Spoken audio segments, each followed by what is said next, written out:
Welcome to my video teaching tenants, even some real estate agents, about the kinds of numbers you need to be looking out for when you're negotiating your commercial lease, specifically for a retail space. We'll do another video at another time for office spaces.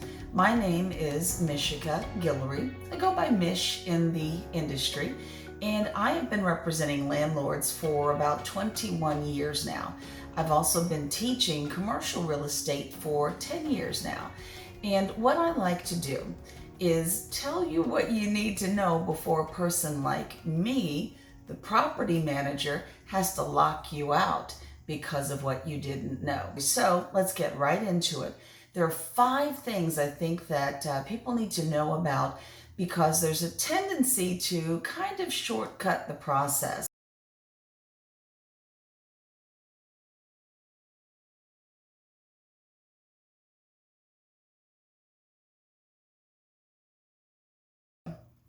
First, there is the base rent. That is the price per square foot of space that is being rented that the tenant is paying for. Let's just say you're renting 3,000 square feet of space. You're paying $1 a square foot. So your base rent is going to be $3,000. Simple enough. Most people are cool with that. And a lot of people, tenants, who shop for commercial space start and stop there. And they even set their budgets at that number. Not the best practice. There are more numbers to consider.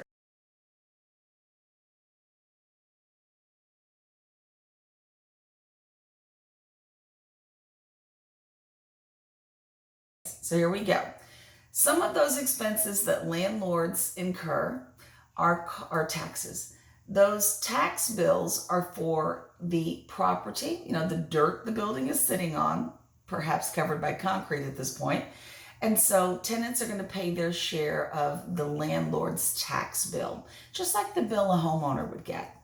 The other expense is going to be the insurance bill. Landlords keep insurance, or at least they should be, for things that happen on the property. Maybe someone trips and falls and breaks a bone, and I've had it happen. Maybe something happens to the building. Pipe bursts and damages portions of the building. There's insurance coverage for the property itself, for the improvement. And so tenants are going to pay their share of that insurance bill. And then there are those common area maintenance things, roof repair, parking lot maintenance, just, even putting fresh stripes down in the parking lot. Common area maintenance being that third thing. So again, we've got taxes, we've got insurance, we've got common area maintenance. These 3 types of expenses together ball up to form one type of expense reimbursement known as triple net.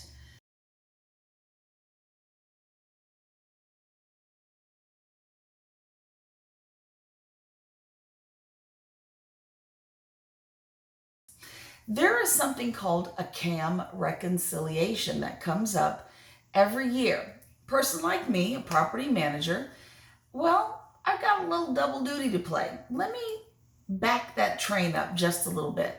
Remember when I charged you for the triple net bill, that triple net figure? I had estimated how much I thought the tax bill was going to be, the insurance bill, and more importantly, I really estimated that common area maintenance bill. That's the trick bag right there. Common area maintenance. I'm guessing how much I think I'm going to spend right now in this year, how much it's going to cost to maintain the property. I'm going to do that based on previous years. So historically, I've got a little bit of a record to show me, yeah, Mish, you've spent this much money in earlier years to maintain the property. It's a good, reasonable assumption that maybe you'll spend this much money with a slight increase. So I'm going to bill you your triple net expense based on an estimate. But then comes this reconciliation. So what happens with this reconciliation? At the end of every year, after January 1st all the way through December 31st occurs, and we roll into the new year, January 31st, I'm going to look at that previous year's expenses, the one that just went by. And I'm going to sit down and say, let's count it all up. And let's see if those three types of expenses that I estimated were accurate. Oftentimes, they were not spot on. Close, but not spot on. Perhaps we hit a drought. I've had that happen for real. And the water bill shot up because I needed to keep the grass green. I needed to keep all this landscaping we just paid for alive. You just never know what happens. Maybe, all of the parking lot lighting, I've had this really happen, actually went dark because someone that was doing concrete repair in my parking lot cut through the wiring that controlled all of the parking lot lighting. Not their fault. Whomever laid the lines down in the concrete put them down 4 inches below the surface. Those lines should have been put down much deeper than that. Lesson learned, hard thing to figure out, but there's just stuff happens. But at the end of the day, we discovered that in the year that just went by, expenses were higher than we estimated. So we have this, again, third expense called a CAM reconciliation, that common area maintenance reconciliation. And I've got to come back to the tenant and say, oops, you owe me a little bit more than I estimated you owed me. And that bill can be a doozy. So let's talk a little bit about you repaying that bill. So with the CAM reconciliation, I'll keep this quick. What I need tenants to understand is oftentimes the lease will give you about 30 days to pay the CAM reconciliation, which will be that extra piece of money that it cost to run the property that we weren't budgeting for, that we didn't bill you for. The problem is it's often thousands of dollars. And regardless of whether or not you actually have that money, you might not have budgeted to pay an extra $9,000. So what you want to do in your lease, just so that you are covered, is negotiate more time to pay the CAM reconciliation.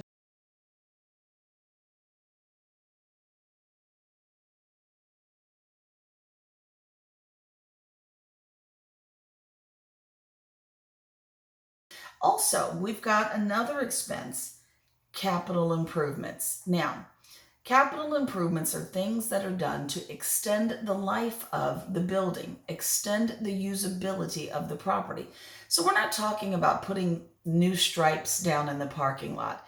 I can still use the building whether the stripes are clear or not. You guys, if you come park, you're going to figure out where to squeeze your car. That's not what we're talking about. We're talking about putting a new roof on a building. That's going to extend the life and the usability of the building.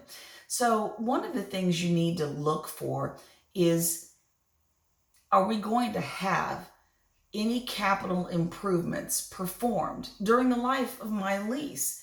You know that you're about to sign a 3-year lease. It would be in your best interest to ask during lease negotiations, during that period when you're designing your letter of intent, ask, will there be any capital improvements during my time here? The other question that you might follow up with is, are tenants currently paying on any capital improvements? Now, this is a sneaky one. Tenants might be currently paying on capital improvements, and those improvements are usually extremely high dollar improvements. Sometimes it can be a new roof, and a new roof upwards of $1 million, depending on the size of a property. So landlords have a tendency to break down the payments, the repayments of something like a roof over several years. They'll ask tenants to pay their share of that new roof over 10 years. But what's interesting is you asking during lease negotiations, are tenants currently paying any capital improvement bills?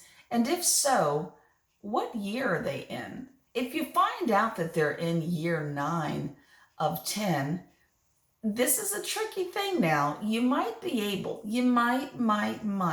able to ask for some consideration. Can we knock that off of what you're charging me? Can I have that removed from what I'm being charged? So double check your capital improvements. You want to find out if it's coming or if tenants are currently being charged for that. If they are, am I going to be charged for it as well? And if we're at the end of the line, can that be taken off of what I'm being billed for? It's just something to try.